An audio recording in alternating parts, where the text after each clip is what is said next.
La Gemara, dans Souka Lamed Aleph, nous raconte l'histoire d'une grand-mère qui vint pleurer chez le Rav, lui disant qu'on lui avait volé des bois pour faire une souka et que toutes ces personnes-là qui ont volé ces bois-là sont assis dans une souka volée.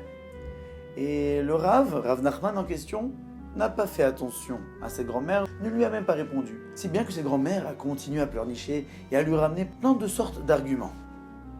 Et en fin de compte, Rav Nachman lui dit, tu sais quoi, tu n'auras que la valeur de ces bois et tu ne récupéreras pas les bouts de bois. La question est de savoir pourquoi Rav Nachman n'a pas réagi lorsque la grand-mère lui a pleuré. Et les commentateurs nous disent qu'il n'a pas réagi en bien. Pourquoi ? Parce qu'étant donné que c'était la fête de Sukkot, la halakha disait qu'ils ne pouvaient rendre les bois eux-mêmes.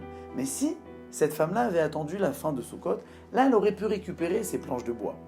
Et c'est ce qu'il comptait faire, il comptait ne rien lui dire, comme ça elle pourrait rentrer chez elle, et ainsi il allait lui donner les bouts de bois après la fin de Sukkot. Mais cette femme-là n'a pas compris, n'avait pas confiance en Rav Nachman, et a insisté, si bien qu'elle a reçu son argent, mais a perdu au change. Souvent notre comportement est le même. Nous avons l'impression que grâce à nos arguments, grâce à plein d'autres choses, nous allons arriver à nos fins.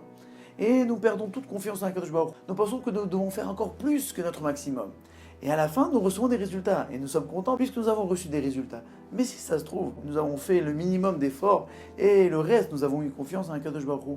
Alors là, peut-être, nous aurions eu beaucoup plus que ce que nous aurions imaginé. Alors cessons de croire que tout est dans notre main. Non.